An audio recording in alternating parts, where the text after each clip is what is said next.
यो ma'am. और confusion हो ना तो कॉल कर लिया करो, ऐसे इजी रहता है। यो मैम। ठीक है, एक मिनट।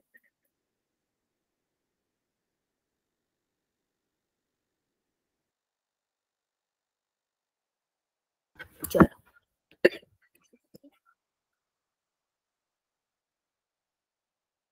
टीम दिख रही है सबको? Ma'am yo ma'am. Yo ma'am visible है। ठीक है, तो बायोमोलिक्यूल्स कर रहे थे हम। बायोमोलिक्यूल्स का ये हमारा दूसरा लेक्चर है ना साथ में, कि तीसरा? यो मैम। तीसरा तीसरा है। तीसरा है। ठीक है, आज हम लोग चलेंगे फिर न्यूक्लिक एसिड की तरफ। चलो आगे चलते हैं। तो हम लोगों ने अभी तक कर लिया एनालिसिस ऑफ केमिकल कॉम्पोजिशन कैसे करते हैं। प्रोटीन हम लोगों ने कर लिया, अब हम करते हैं ये स्ट्रक्चर ऑफ प्रोटीन भी हम लोगों ने कर लिया, राइट? मैम आगे मैम कोमल मैम। अच्छा, हेलो मैम, लीजिए मैम, गुड करिए। इवनिंग बच्चों। Good evening ma'am. बेटा मेरा पहला कंसर्न ना आप लोगों की अटेंडेंस को लेकर है। साक्षी मैम आपने भी देखा होगा ना अटेंडेंस काफी ड्रॉप हो रहा है। हाँ जी मैम, काफी ड्रॉप हो रहा है इनका। एक्चुअली कुछ बच्चों के प्री बोर्ड चल रहे हैं ना, तो शायद उस वजह से हो रहा है। मैम एक्चुअली ना ये अक्टूबर के बाद से ड्रॉप ही होता जा रहा है, तो मेन प्रॉब्लम ये थी। लिनिका आपने लास्ट वीक एक भी क्लास नहीं लगाया बच्चे, आपके भी एग्जाम्स थे। लगाए मैम। आपने लगाई है classes? Yes ma'am, last week तो पूरा लगाया मैम। हाँ मैम, ये आई बेटा है, आपका निका तो आई है इसका अटेंडेंस ना 0 शो हो रहा मैम। था बाकी तो क्लास तो पता नहीं, पर पता नहीं नहीं, बायो की क्लास में तो आई है मैम ये लिनिका, तो मुझे याद है। ओके मैं एक बार चेक बाकी कर क्लास लूंगी। में अभी बाकी बेटा जिनका मैं नाम लेती हूँ एक बार ना मैं आप लोगों का सेशन ना अलग से लूंगी, क्योंकि पर पता है जो बच्चे आ रहे हैं वो तो आ ही रहे हैं, मुझे उन बच्चों से बात करनी थी जो आ ही नहीं रहे हैं। अगर यहाँ पर कोई है तो प्लीज से I am here. Palak? No. Aditi? Navpreet Kaur? नहीं आई है साक्षी? मैम। साक्षी साक्षी आई है, साक्षी ठाकुर। नहीं साक्षी जिसका स्टूडेंट आईडी में लास्ट में 7133 है। साक्षी आई ठाकुर गेस वो तुम्हारे कौन सा है? एक साक्षी तो है क्लास में इस टाइम, तुम्हारा कौन सा बेटा? ये दूसरी साक्षी होगी, ये नहीं है। ठीक। प्रिया? नो। आरती? नो। अनुराधा? दिव्यांशी नहीं ठाकुर? शैलजा ठाकुर? मीनाक्षी से हो गई है। अक्षिता ठाकुर? नहीं। मुस्कान से भी हो गई है बात। ओके चलो I call them up. Okay ma'am thank you. Ma'am इनको बता दें स्कॉलरशिप का। स्कॉलरशिप तो अब हो गया मैम, इट्स अच्छा हुआ है। ओवर। मैं हाँ मतलब कल लास्ट डेट थी, वैसे 5 से 10 हो गई थी पर आई वाज ऑन लीव तो मैं इनको इन्फॉर्म नहीं कर पाई। पर मैक्सिमम जिन बच्चों का फिल हो सकता था स्कॉलरशिप के, वो मैंने बहुत सारे मैसेज डाले, जिन्होंने भरना था वो ऑलरेडी भर चुके हैं। लेनिका आपने क्यों अच्छा, नहीं फिल किया scholarship? What was your percentage in 10th? 86। 86 and 11? 76 ma'am. हाँ तो दोनों में 85 प्लस चाहिए थे। ओके बच्चों थैंक यू। आई मैम कम। एक बार दिव्यांशी ठाकुर की आईडी बोलना। किसके बच्चे? मैम दिव्यांशी ठाकुर की। दिव्यांशी ठाकुर की आईडी तो मैंने नहीं लिखी क्योंकि एक ही दिव्यांशी थी इसमें। आप दिव्यांशी हो? Yes ma'am. दिव्यांशी आपका अटेंडेंस बहुत लो है बेटा। पर मैम मैं तो डेली आती हूँ। मैम ये नीलम नाम से ज्वाइन कर रही है, ये डेली आती है। नहीं मैम पर आईडी तो अपनी डालती होगी ना, स्टूडेंट आईडी और डेट ऑफ बर्थ तो अपना ही डालती होगी। हाँ पर मैम ये तो मेरी क्लास में तो आती है, क्योंकि ये दोनों रिस्पॉन्सिव है, इसलिए मेरे को पता है नीलम का। एक सेकंड मैंने चेक कर लेती हूँ। देखो इसकी नवंबर में ना आप सुन रहे हो ना बच्चे? दिव्यांशी आपके बेटा यस नवंबर मैम। फर्स्ट वीक में सही है, नवंबर सेकेंड वीक में आपकी अटेंडेंस ड्रॉप हो गई, थर्ड वीक में ड्रॉप हो गई, फोर्थ वीक में और ड्रॉप हो गई, और दिसंबर के फर्स्ट वीक में तो आपकी बस एक ही क्लास है बेटा, एक सिंगल क्लास में अटेंडेंस मार्क हुई है।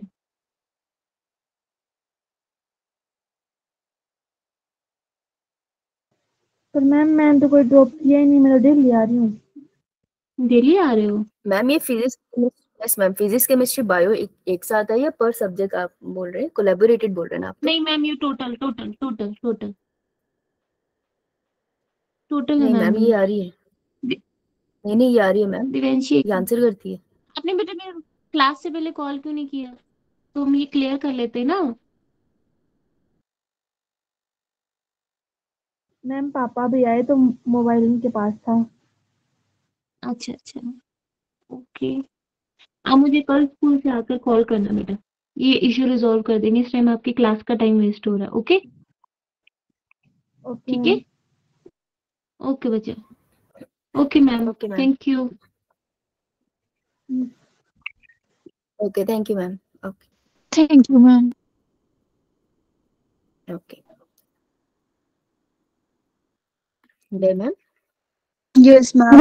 ठीक है, निका एंड दिव्यांशी मैम को एक बार कॉल कर लेना, 7 बजे फ्री हो रहे हो ना? Yes ma'am. लिनिका तुम भी एक बार कॉल कर लेना, ठीक है?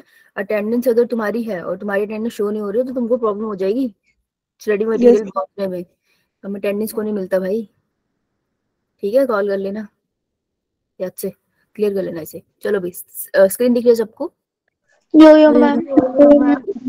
एनालाइज केमिकल कॉम्पोजिशन कर लिया अपन ने, प्रोटीन कर लिया अपन ने, स्ट्रक्चर ऑफ प्रोटीन भी कर लिए, 3 टॉपिक तो कर लिए, राइट?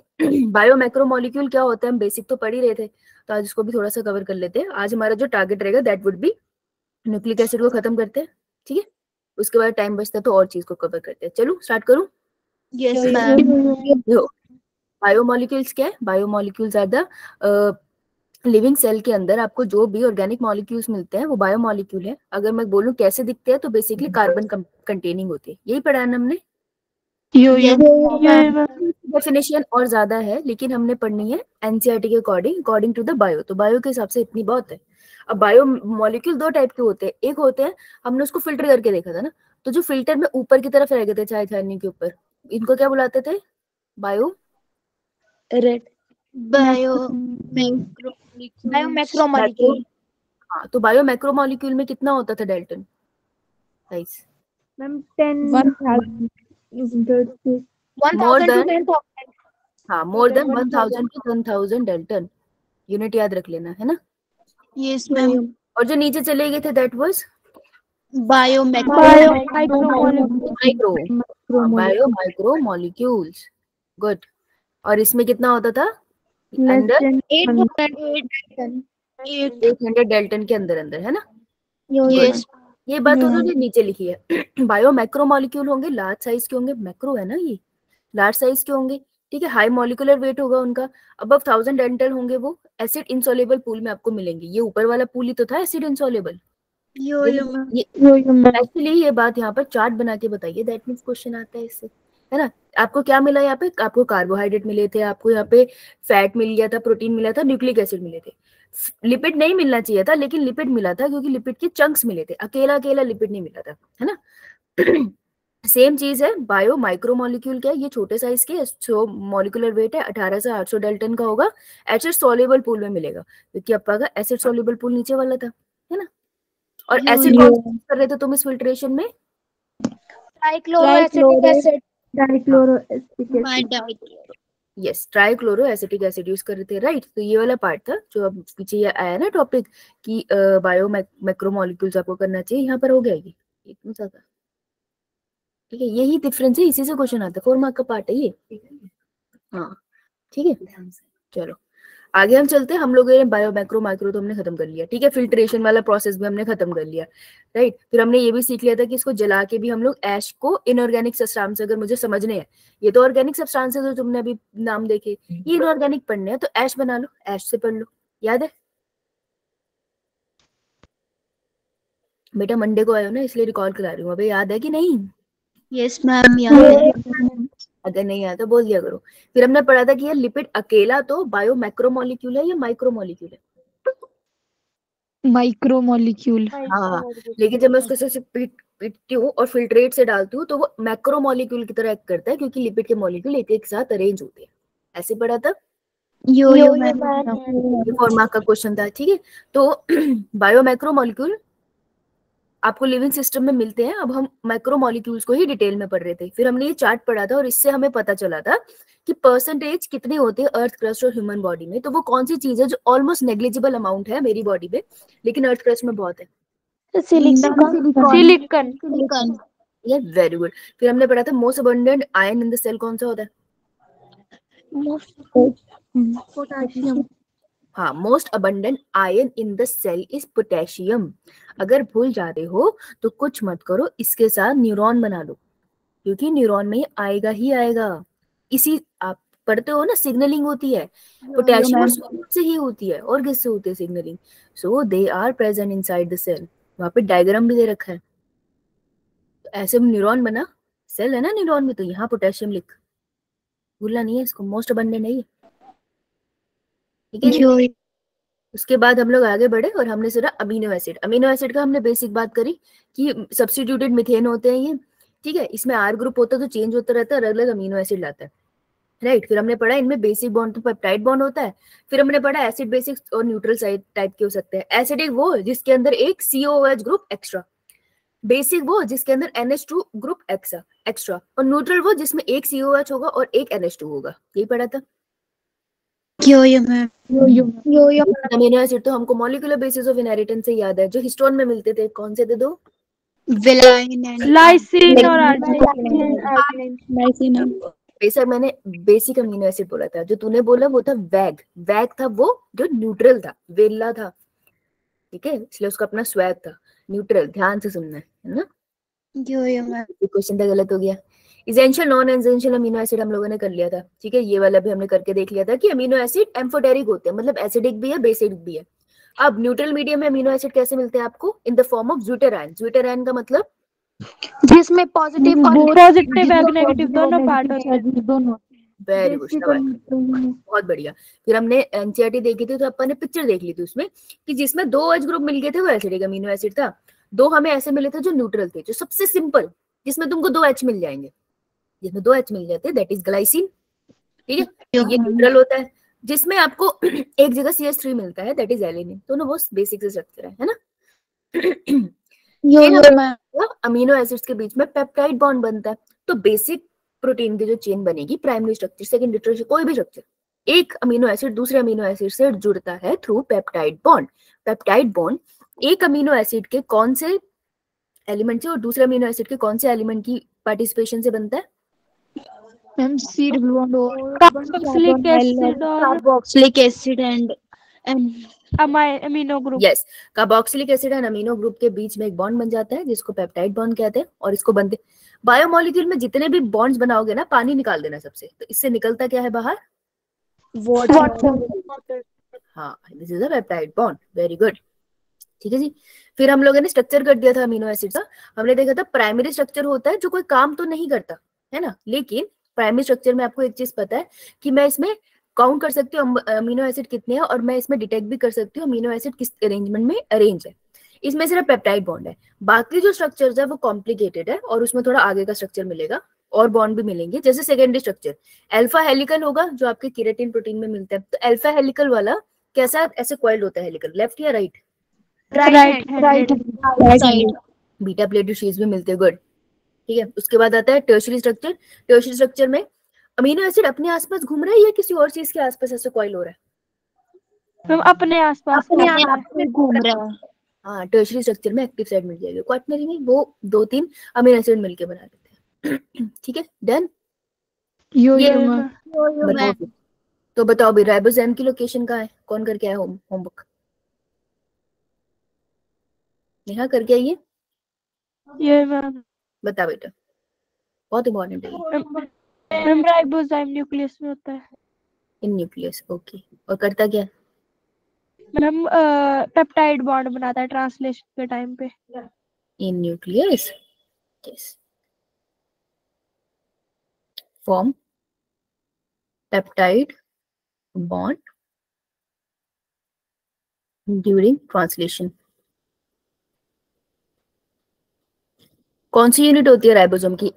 छोटी वाली, बड़ी वाली? मैम छोटी वाली।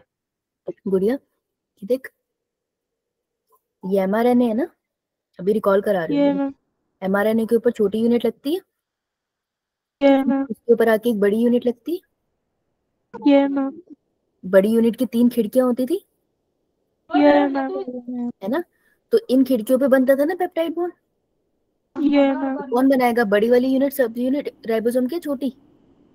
बड़ी वाली। हाँ, बिग सब यूनिट काम करती है एज ए राइबोसोम। ठीक है, समझ आया? ये मैम, ये है। ये मैम। अब राइबोन्यूक्लियस फंक्शन क्या होगा फिर? छोटी वाली का फंक्शन है कि सबसे पहले स्कैन वही कर रही है एमआरएनए को, बड़े को नहीं पता कहाँ लगना है, छोटी वाली लोकेशन डिसाइड करती है। Yes ma'am. तो वो उसकी वजह से ये सारा प्रोसेस हो पा रहा है, उसने लोकेशन डिसाइड करी है, जहाँ छोटी लगेगी वहां बड़ी आके लगेगी। ठीक, राइबोन्यूक्लियस कहाँ पड़ा नेहा? मैम जो राइबोन्यूक्लिक एसिड को मतलब तोड़ता है। राइबोन्यूक्लियस जो राइबोन्यूक्लिक एसिड को तोड़ता है, कहाँ मिलता है एंजाइम? मैम साइटोप्लाज्म में। साइटोप्लाज्म में। ओके, और कोई, किसी और ने पढ़ा है? राइबोन्यूक्लियस जो ब्रेक्स राइबोसोम्स, सॉरी किसको जोड़ता है? सॉरी मैम आरएनए को। तो याद करो, जब हम लोग बायोटेक्नोलॉजी करते हैं, तो बायोटेक जब हम करते थे, हम बोलते थे सेल के अंदर होता है, आपके आरएनए भी होता है, आपके पास डीएनए भी होता है, सेल के पास होता है, हमारे भी तो आरएनए होता है। राइबोसोम क्या है? आरएनए की फॉर्मेशन से बने, आरएनए और प्रोटीन मिला के राइबोसोम बनाते हैं। तो साइटोप्लाज्म में होता ही है, न्यूक्लियस में बनता है, साइटोप्लाज्म में चला जाता है।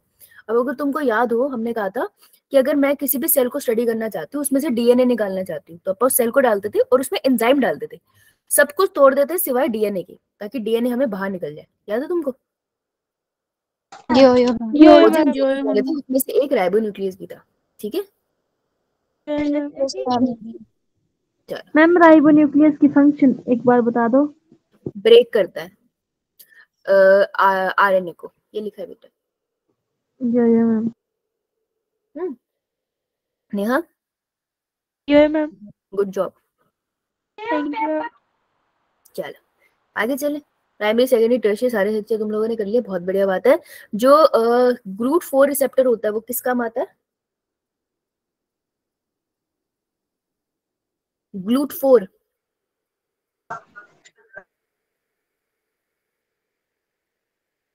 GLUT4 रिसेप्टर बना किससे होता है? प्रोटीन, लिपिड, स्टीरॉइड्स, किससे?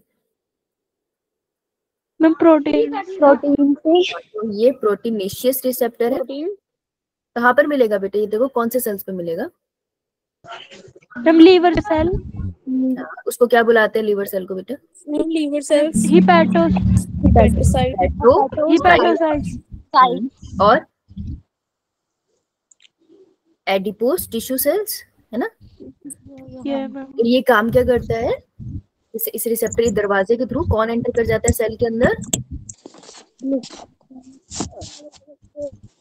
बेटा ग्लूकोज, मीठा अंदर जाता है इसके थ्रू। ठीक है, यो मैम। ये गलत नहीं करके आना, ये बहुत इंपॉर्टेंट है यार। ओके, क्वेश्चन आता है इससे, तो ग्लूकोज की एंट्री कराते हैं इन सेल्स में। चलो आगे बढ़ते हैं। लिपिड नहीं करेंगे हम लोग, लिपिड थोड़ी देर में करेंगे। लिपिड थोड़ा सा एफर्ट लगाता है तो बाद में करेंगे, अभी नहीं। आओ भाई न्यूक्लिक एसिड करते हैं। बेटा माइक बंद कर ले या तू पढ़ा ले ना, गिर लगी है। चलो न्यूक्लिक एसिड आप लोगों ने उसमें पढ़ा होगा, कौन से चैप्टर पढ़ा था हमने? Molecular basis of inheritance. Molecular basis of inheritance. तो ये जल्दी खत्म हो जाएगा। ठीक है, फिर थोड़े से क्वेश्चंस लाएंगे। ओके, यो मैम। ठीक है। तो जब हम लोग न्यूक्लिक एसिड पढ़ते हैं, तो न्यूक्लिक एसिड में हम लोगों ने क्या पढ़ा था कि न्यूक्लिक एसिड का मतलब है, किसकी बात हो रही है? DNA and RNA. Nucleic acid is a complete structure. They are talking about DNA and they are also talking about RNA. ठीक है जी, RNA। Yo ma'am. DNA का स्ट्रक्चर किसने डिस्कवर करा था? Ma'am Watson and Crick. Watson and Crick. तो Watson and क्रिक जो भी कॉन्सेप्ट देते हैं डीएनए के स्ट्रक्चर का, वो सिंगल स्ट्रैंडेड डीएनए के लिए देते हैं या डबल स्ट्रैंडेड? हाँ, डबल स्ट्रैंडेड हेलिकल स्ट्रक्चर उन लोगों ने दिया था, उसी के फीचर्स वो देखते हैं। उसके बाद जो कौन सी वाली बेस पेयरिंग किसके साथ होगी, ये कॉन्सेप्ट किसने दिया था? चारगा fruit. Charger fruit double standard किस पे अप्लाई होता है? डीएनए। हाँ, डबल स्टैंडर्ड डीएनए पे अप्लाई होता है, और किसी को अप्लाई मत करा देना, ये नीट का Yes, क्वेश्चन है। मैम। ठीक है, चलो तो न्यूक्लिक एसिड है, मैं 1 मिनट के लिए चार्जिंग पे लगा रही हूँ इसकी में। पेज खोलो वो वाला एनसीईआरटी का जहाँ पे ये सारे डायग्राम बने हैं, प्रोटीन के डायग्राम बने हैं ना, अमीनो एसिड के। कौन सा पेज नंबर है? 150। 150। सब निकालो।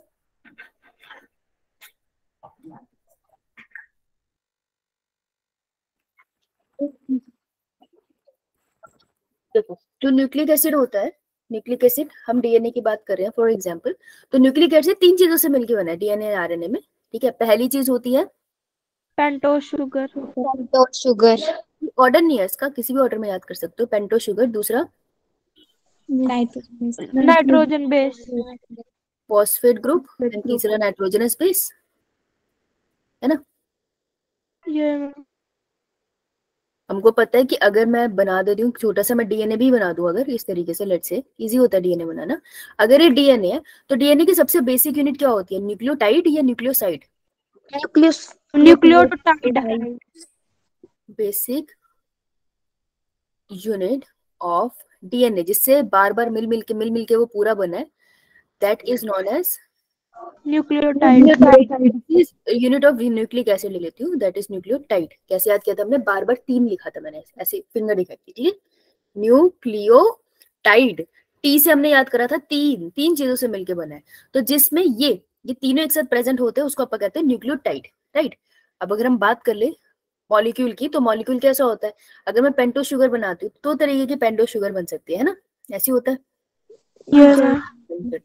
अगर मैं पेंटो शुगर ऐसे बना लूं, बीच में शक्कर रखा मैंने, ठीक है, 5 कार्बन की शुगर है, थोड़ा टेढ़ा हो गया, हो 5 कार्बन की शुगर है ये, carbon number 1, carbon number 2, carbon number 3, carbon number 4, carbon number 5। तुम चाहो तो कार्बन नंबर 4 की जगह कार्बन नंबर 1 कर दो, इसको उल्टा भी चला सकते हो, कुछ नहीं है, वो तो आप अपने हाथों से चला रहे हो ना, कोई दिक्कत नहीं, कर सकते हो ये, बस याद रखना कहाँ पे क्या अटैच किया है। तो ये है 5 कार्बन की शुगर। यहाँ पर मैं देखूं तो अगर मैंने कार्बन नंबर 2 पे OH ग्रुप लगाया, कार्बन नंबर 3 पे भी OH ग्रुप लगाया, कौन सी शुगर है ये? डीऑक्सीराइबोस या राइबोस? Ribose sugar. शाबाश, ठीक है। सिमिलरली मैं अगर इस तरफ आऊंगी तो मुझे देखने को मिलेगा बने ही शुगर सेम ही, बस थोड़ा सा फर्क होगा, carbon number 1, carbon number 2, carbon number 3, carbon number 4, carbon number 5। तो कार्बन नंबर 3 पे OH लगा, लेकिन C2 पे H लगा, तो दिस इज डीऑक्सीराइबोस। कौन सी ज्यादा स्टेबल है? डीऑक्सीराइबोस। ये ज्यादा स्टेबल है, ये लेस स्टेबल है, ऐसा क्यों? क्योंकि उसमें OH ग्रुप एक्स्ट्रा है। हाँ, तो OH ग्रुप क्या करता है उसको? क्यों? रिएक्ट होता है। हाँ, ये रिएक्टिव होता है, रिएक्टिव होता है ना, बॉडी में किसी भी चीज से रिएक्ट करने लग जाएगा। फ्री ऑक्सीजन स्पीशीज आपकी बॉडी में पड़ी होती है, आपने सुना होगा ना एंटीऑक्सीडेंट्स का। ऑक्सीडेंट्स आपकी बॉडी में ना एज ए बाय प्रोडक्ट बनते हैं, और वो वेले घूम रहे होते हैं, वो जाके रिएक्ट कर जाते हैं, तो उसको डिस्टेबलाइज कर देंगे ना। वो वहां पे न्यूक्लियोटाइड मुंह ही नहीं लगाता, कितना भाड़ में, मैंने तेरे को मुंह लगाता, कोई भी है मेरे पास, तो वो ज्यादा स्टेबल है। अब कार्बन नंबर 1 पे अगर मैं लगा दूं नाइट्रोजनस बेस, नाइट्रोजनस बेस का सिंपल मतलब है ऐसा बेस जिसके सर्कल में, जिसके स्ट्रक्चर में नाइट्रोजन है। तो अगर मैंने यहाँ लगा दिया नाइट्रोजनस बेस, वो लगेगा हमेशा कार्बन नंबर 1 पे, यहाँ लगा दिया नाइट्रोजनस बेस, तो अब ये ओवरऑल स्ट्रक्चर को क्या मैं ला सकती हूँ? मैं न्यूक्लियोसाइड। ठीक है, तो this is a nucleoside. So what is a nucleoside? Nucleoside is which के पास 2 चीजें होती है, क्या क्या होती है? Nitrogenous base plus sugar. हाँ, फॉस्फेट मत लिख देना, ठीक है, दोनों में यही चीज है न्यूक्लियोसाइड, राइट। तो ये मैं बात कर रही हूँ आरएनए की, इतना तो समझ आ गया होगा, ये मैं बात कर रही हूँ डीएनए की। अब कार्बन नंबर 5 पे या कार्बन नंबर 4 पे फॉस्फेट ग्रुप लगाऊं? कार्बन नंबर 5 पे। कार्बन नंबर 5 पे आपका फॉस्फेट ग्रुप आएगा, इसके आसपास हाइड्रोजन ऑक्सीजन होंगे, वो तो आते रहेंगे, तो फॉस्फेट ग्रुप आ गया यहाँ पे। Now this is a nucleotide. Nucleotide, है ना। तो लेट्स से मैंने यहाँ पे इसको हटा के इसका मैं दिखाने इधर दिखा दी, तो this will be the nucleotide. Now nucleotide जिसके पास आपको 3 चीजें मिलेगी, nitrogenous base plus phosphate group plus sugar. Clear? ठीक है, अब देखो ये तो तुम्हें मैंने रिकॉल ही कराया, जो मैंने तुमको बोला न्यूक्लियोटाइड और न्यूक्लियोसाइड के बीच का difference is a very basic question which can come for sure. आपको स्कूल में भी आया होगा जब बायोमोलिक्यूल होगा आपका, है ना? Yo ma'am. इवन अगर वाइवा हुआ है तो वाइवा में भी पूछ लिया होगा, बड़ा बेसिक क्वेश्चन है ये, ठीक है? यो तो मैम। आपको स्ट्रक्चर न्यूक्लियोटाइड एंड न्यूक्लियोसाइड का आपको यही चीज देखनी होती है। देखो ये वाली पिक्चर देखो, आप लोगों को दिख रही है? यो ma'am. Yo ma'am. Page number 45 145 145 मिला सबको? यो मैम। ठीक है। अच्छा, अब यहाँ पे पुरीन एंड पिरामिडिन लिखा है तो ये तो कंफ्यूजन होगी, इसकी तो बात करी नहीं हमने, ठीक है? इसकी बात भी कर लेते हैं।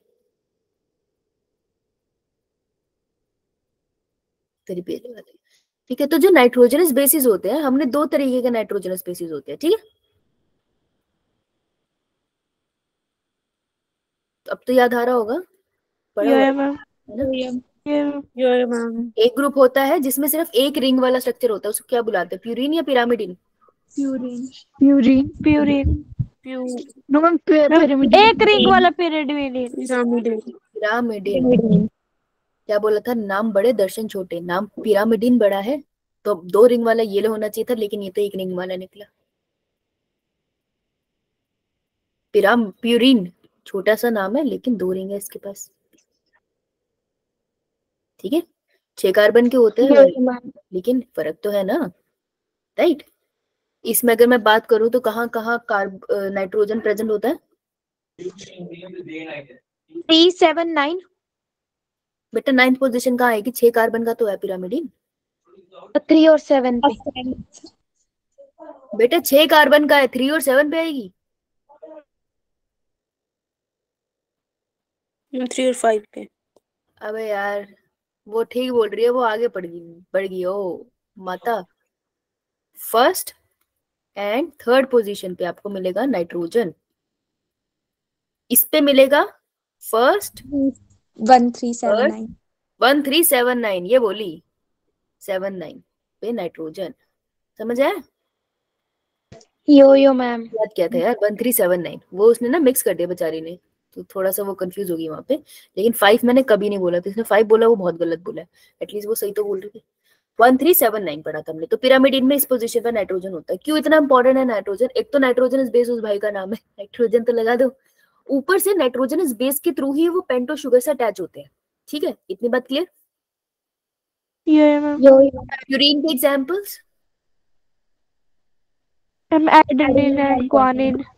Adenine and guanine. And pyrimidine के एग्जांपल?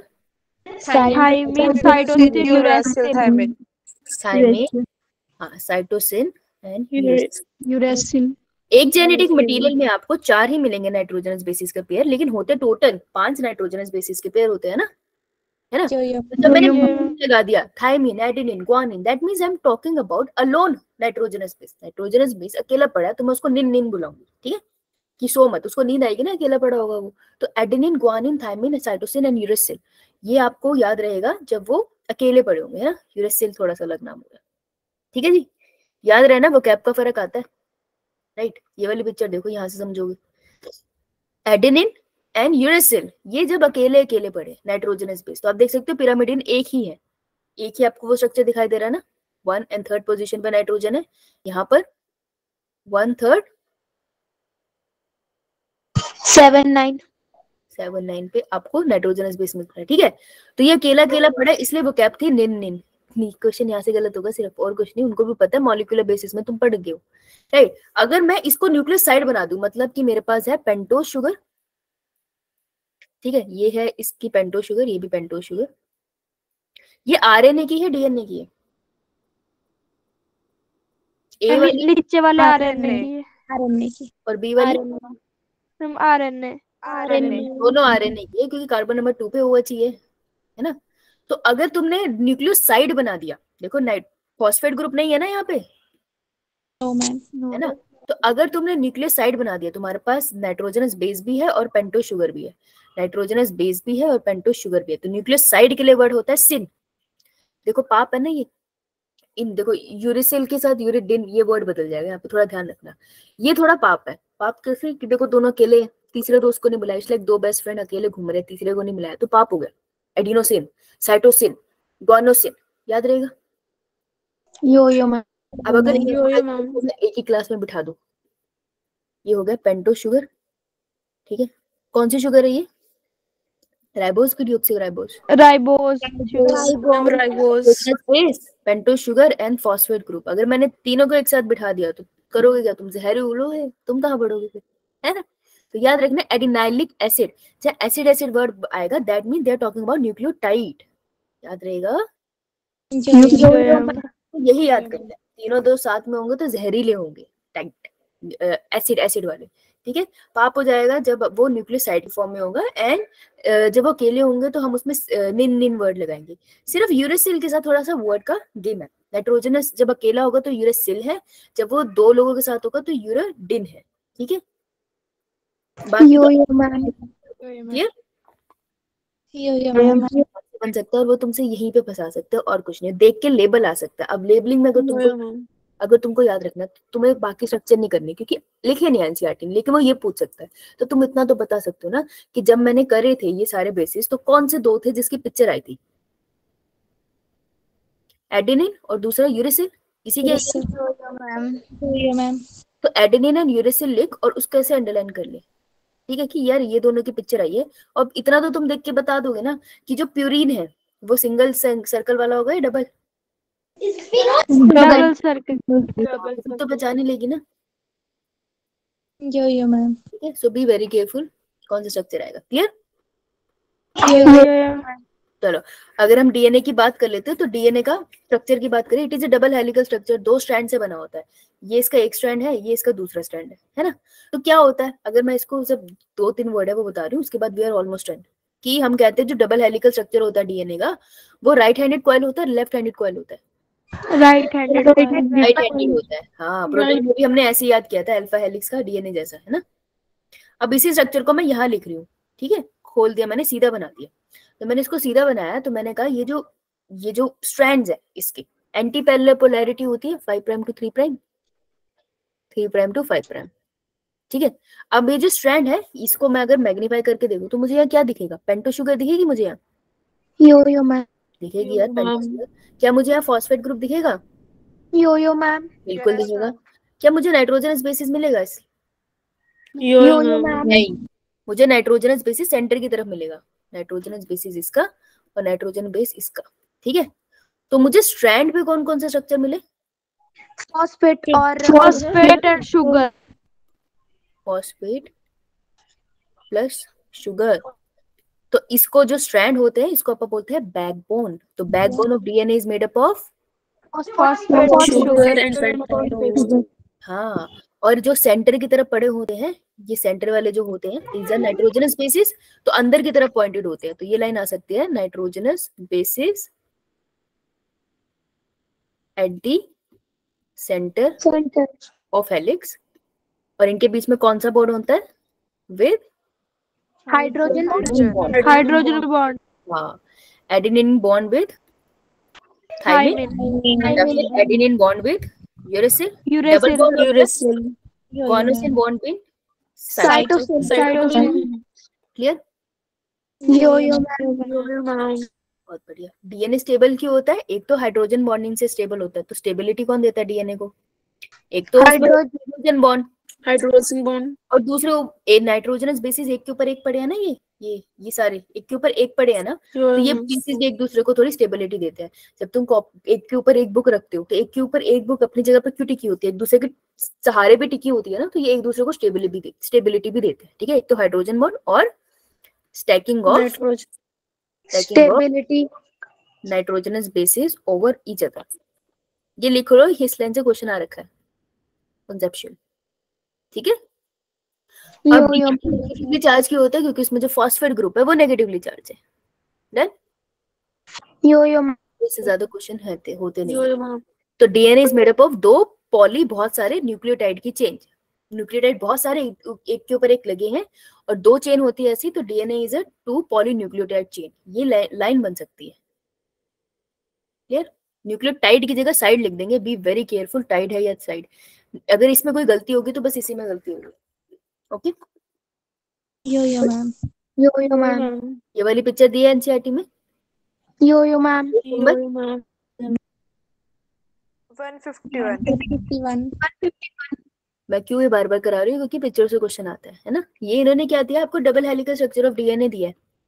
उन्होंने कहा मैंने इसको मैग्नीफाई करके दिखा रहा है, तो वो क्या दिखा रहा है, अगर मैं ये बोलूं ये वाला पार्ट, इतना वाला पार्ट जो है, this is nothing but backbone, Yo-yo, ma'am. है ना। बीच में आपको नाइट्रोजनस बेसिस दिख रहे हैं, ठीक है। यहाँ पर अगर मैं दिखाऊं, उसी पिक्चर में लिख लो, यहाँ मैं दिखाऊं, लिख लो this is a double hydrogen bond ना, Yo-yo, ma'am. और नीचे वाला Triple hydrogen bond. Triple hydrogen bond. लिखने से क्या होता है, याद रह जाता है। ऐसे डायग्राम देख के मैं पता नहीं चलता मैं पढ़ना क्या है। अब ये हमारी पेंटो शुगर है, ये एक पेंटो शुगर है, ये दूसरी पेंटो शुगर है।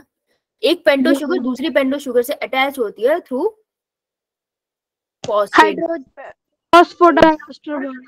फॉस्फोर बॉन्ड, ठीक है। अब देखो, जब अब बॉन्ड्स की बात कर लेते हैं, क्योंकि लास्ट इसमें जो टॉपिक बनता है interesting, that is a bond.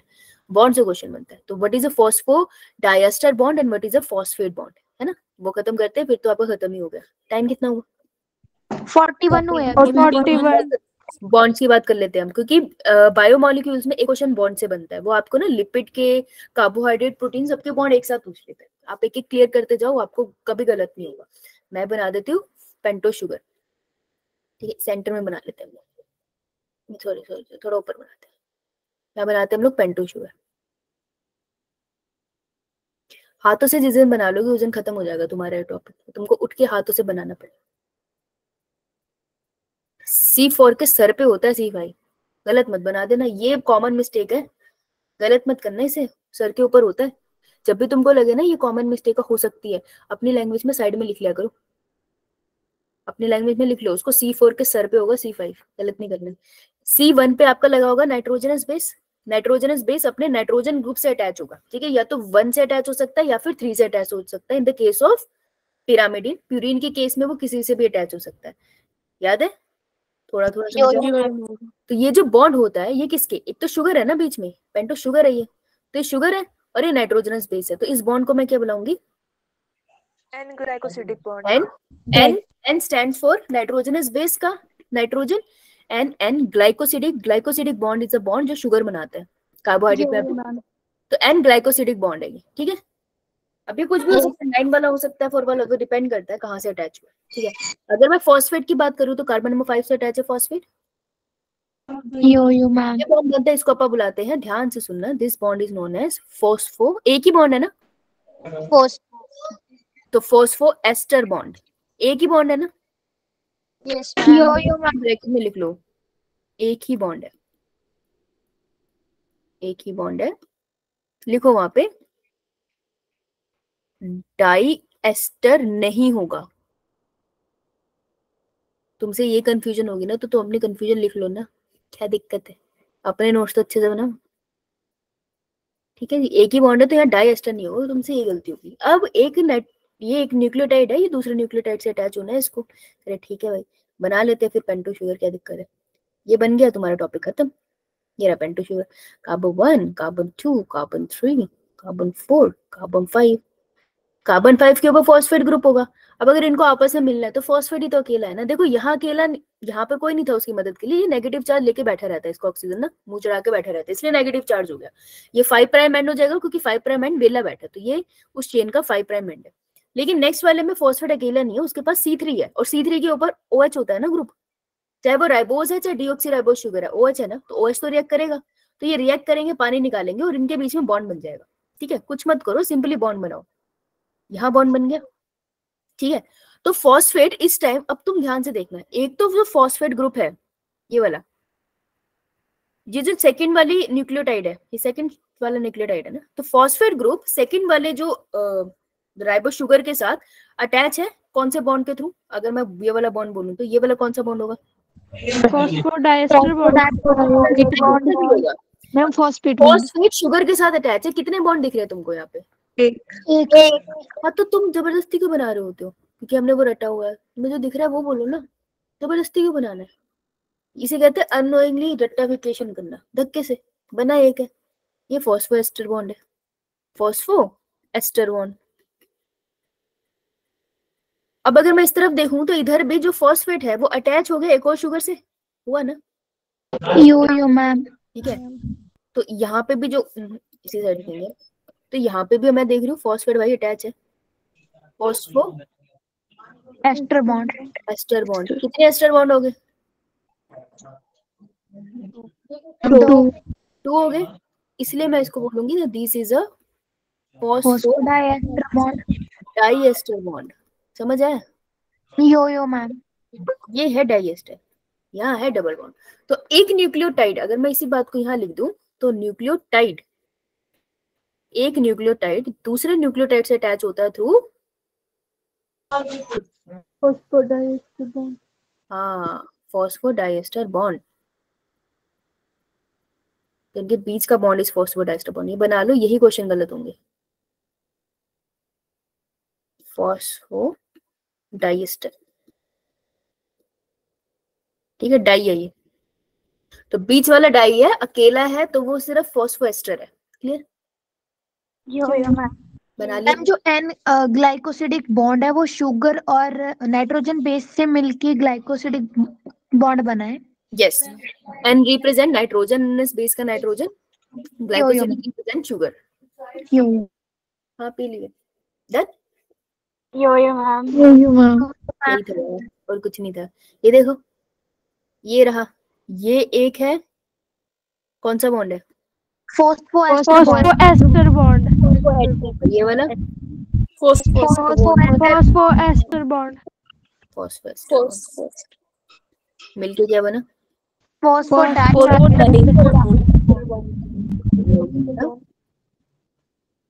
Phosphodiester. Clear है? यो ma'am. So that was all about the phosphodiester bond. ये लिखा भी है, ठीक है। So phosphodiester bond is 3 prime and 5 prime में phosphodiester bond। क्यों? देखो एक जो शुगर है उसका 3 प्राइम एंड है और दूसरी जो शुगर है उसका 5 प्राइम एंड है, तो phosphodiester bond बनता है 3 प्राइम टू 5 प्राइम एंड। ठीक है, यो मैम। बस that was all about the bonds। अब मैं तुम्हें क्वेश्चन ट्राई करूँ कुछ? पहले तो पोल लॉन्च कर रही हूँ, एक बार पोल कर दो फिर हम ट्राई करते हैं। चलो पोल करो, क्वेश्चंस के थ्रू हम इसको रिवाइज करेंगे। जो हमने कल भी किया था उसको भी अभी उसके थ्रू रिवाइज करते हैं। पहले पोल कर दो सारे, और इसलिए करना ताकि मेरे को पता चले कैसे चल रहा है। हम कर दिया, डन। ओके, किस सब्जेक्ट में डर लग रहा है? बायो में डर लग रहा है? बोर्ड्स में? No ma'am. बेटा किस में डर लग रहा है? Ma'am physics. Ma'am. History. Okay,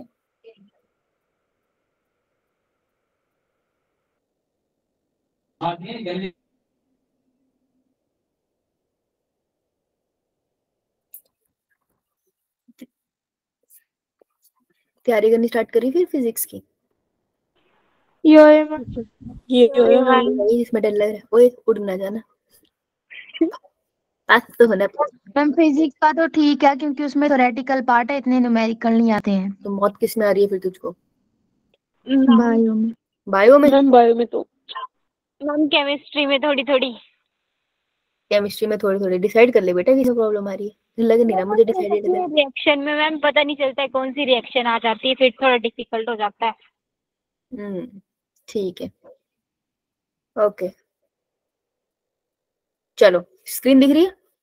यो क्वेश्चन नंबर 1।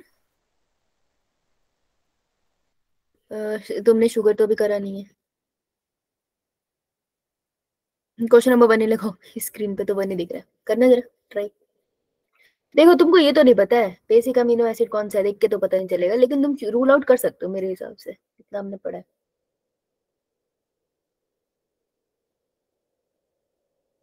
मैम अभी चैट बॉक्स में आंसर कर दे। हाँ कर दो,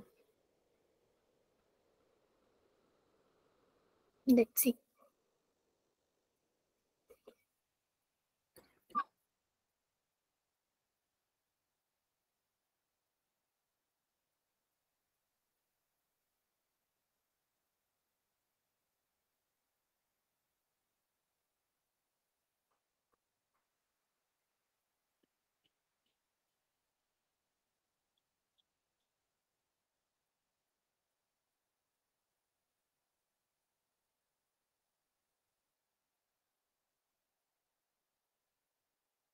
चलो, identify the basic amino acid from the following. ठीक है, बेसिक अमीनो एसिड मतलब जो अमीनो ग्रुप होगा, प्रोटीन नहीं कह रहा, अमीनो एसिड बोला, ध्यान से सुना करो। तो अमीनो ग्रुप होगा, उसमें अगर वो बेसिक है तो कौन सा ग्रुप एक्स्ट्रा होगा?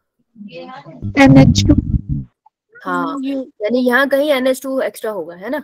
इतनी बात तो बेसिक अमीनो एसिड कौन सा है ना। Yes ma'am. अपने को ये पता है कि हमारा अगर कोई एरोमेटिक होगा तो उसमें तो रिंग होगा। चलो छोड़ो, अगर मैं बोलूं मैंने बेसिक वाले जो करे थे वो मैंने किससे याद करे थे? हिस्टोन से ना। यो क्या होता है?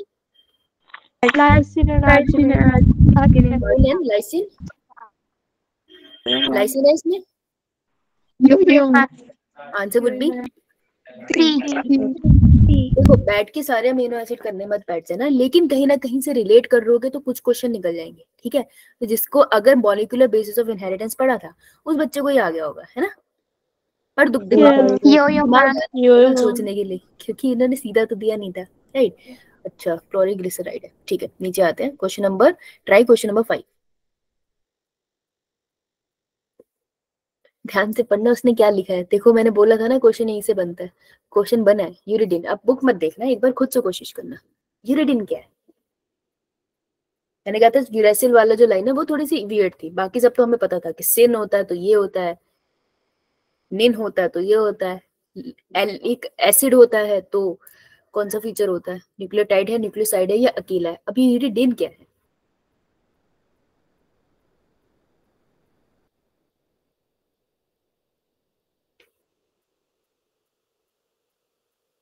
ये डायग्राम बेस्ड क्वेश्चन है सीधा।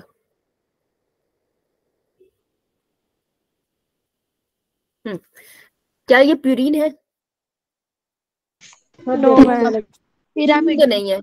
हाँ, पिरामिड ही नहीं है। ठीक है यार, ये हो सकता है, ये हो सकता है, ये हो सकता है। तो मेरे को बताओ, वो डायग्राम खोलो, कैसे क्वेश्चन आएगा, यहीं से बताती हूँ। देखो कौन सा का पेज नंबर 145। देखो यहीं पे हमने किया था, इसी पे। यूरेसिल जब वो अकेला पड़ा था, यूरिडिन जब वो न्यूक्लियोसाइड था, और एलिक एसिड वाला तो हमने करा ही नहीं था इसका पिक्चर। तो तुमको इतना पता था कि पिरामिडिन या न्यूक्लियोसाइड से आंसर होगा। प्यूरिन है नहीं, पिरामिडिन और न्यूक्लियोसाइड से आएगा, न्यूक्लियोटाइड भी नहीं है। ठीक है, अब मुझे बताओ, यूरेसिल तो हम अकेला पढ़ते हैं, that would be, yo pyrimidine होगा। हमें क्या ढूंढना है? यूरिडिन, तो answer would B nucleoside. Confirm कर लेना बाकी ऑप्शन गलत है या नहीं, गलत हो जाएगा ये। क्लियर है सबको? यो मैम। थोड़ा सा ट्रिकी था ये। क्या कौन सा क्वेश्चन है ये? चलो एक बार ये ट्राई करके देखते हैं। आपको ना स्क्रीन को जूम करना पड़ेगा, हो जाएगी। यो मैम। अच्छा, कॉपी निकालो फटाफट, कॉपी पे क्वेश्चन लिखो। क्वेश्चन लिखो, फाइंड बेसिक अमीनो एसिड, इतना लिखो, find basic amino acid. Now solve this.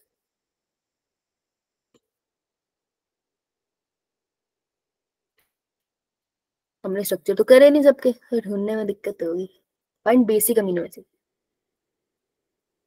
Let's see कौन कर पाता है। ध्यान से देखोगे तो दिख जाएगा।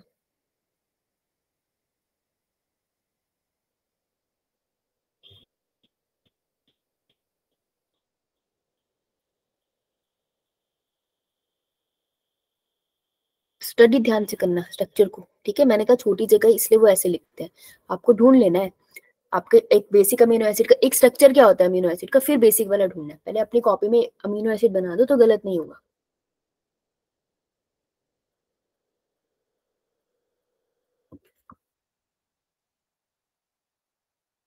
देखने में डरावना है लेकिन क्वेश्चन बहुत इजी है। यो मैम। ये चैप्टर डिफिकल्ट है, क्वेश्चन इजी आएगा। यो मैम।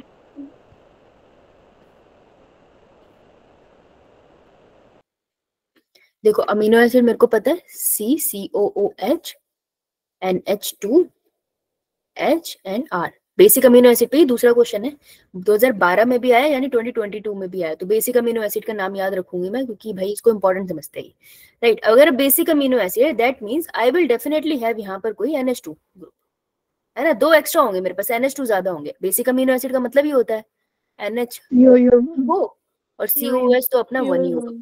मैं पहला देख लेती हूँ, ये COOH है, ये NH2 है। एक एक है, ये तो भी न्यूट्रल है। यहाँ पे कहीं पे भी NH2 तो है नहीं, ये तो COOH है एक्स्ट्रा, तो COH 2 होते हैं, that mean this is acidic. मुझे बेसिक ढूंढना है, ये तो नहीं हो सकता। बी की बात कर रही हूँ, एक NH2 है, एक COOH है, OH ग्रुप आ गया यहाँ पे, भाई ये भी एसिडिक में आ जाएगा। यहाँ पर मैं अगर देखूं तो मेरे को इसने अजीब से स्ट्रक्चर दे रखा है, लेकिन मुझे कहीं पे भी NH2 दिख रहे हैं दो। मैं मुझे इनकम्प्लीट सा लग रहा है, मैं इसको भी नहीं कर सकती। मैं डी पे जाती हूँ, एक NH2 दिख रहा है और मुझे एक और NH2 दिख रहा है, 2 NH2 दिख गए ना, this would be D option. लेकिन ये डेंजरस है। ऑप्शन मेरा डी है, लेकिन ये ए बी में कंफ्यूजन हो रहा है, तो डी Yes, ऑप्शन मुझे मिल रहा है ऑप्शन नंबर बी में। Answer would be B. Yo ma'am. समझ आया कैसे सॉल्व हुआ? Yo ma'am. देखने में डिफिकल्ट था, लेकिन था तो इजी ना। Yo ma'am. चलो try question number 7।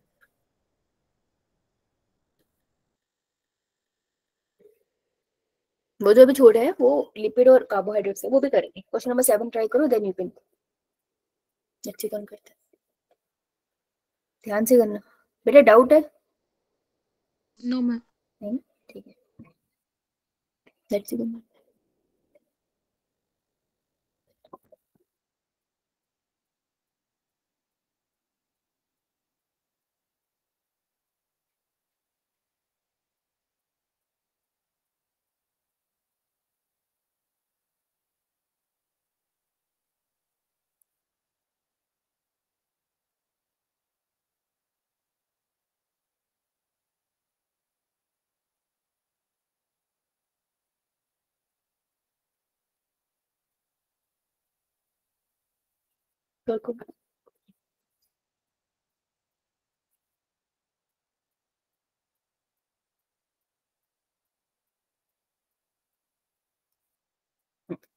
The given diagrammatic representation show one of the categories of small molecular weight organic compound in the living tissue. ये क्या कह रहा है कि ये जो डायग्राम है ये आपको एक ऑर्गेनिक कंपाउंड का है, ऑर्गेनिक कंपाउंड है जो आपको लिविंग टिश्यू में मिलता है, ठीक है। Identify the category shown and then one blank X component. तो ये जानना है आपको। इतना देख के पता चल गया है कि ये OH है, तो कौन सी शुगर है? है ना। चाहे मैं इसको 2 लिख दूं, 3 लिख दूं, चाहे मैं इसको 2 और इसको 3 लिख दूं, बात तो वही है, दोनों में OH लगा है, राइबोस शुगर है ये तो, विदाउट एनी डाउट, ठीक है। अगर फॉस्फेट नहीं है ना, फॉस्फेट तो नहीं है ये। और ये वाला कार्बन, ये वाला कार्बन कौन सा है? Carbon number 5। Is it nucleotide या न्यूक्लियोसाइड? न्यूक्लियोसाइड है ना। न्यूक्लियोसाइड में X क्या होगा अपने पास? Nitrogenous base. हाँ, है ना।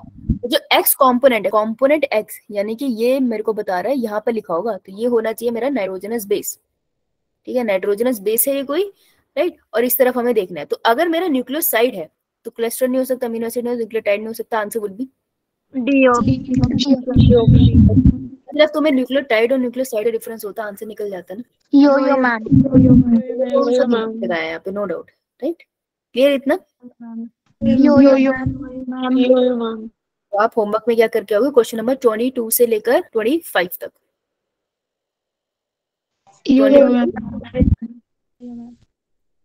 Okay ma'am. 22, 25 वहां लिख लो, और क्वेश्चन नंबर 38 से लेकर 47। यो मैम। 48 से लेकर 50, इसमें हमारे सारे खत्म हो जाएंगे। मैम 37 से कितना? 38 से 47। 48 से लेकर 50, 47। 21 to 25, 38 to 47 और 48 से 50।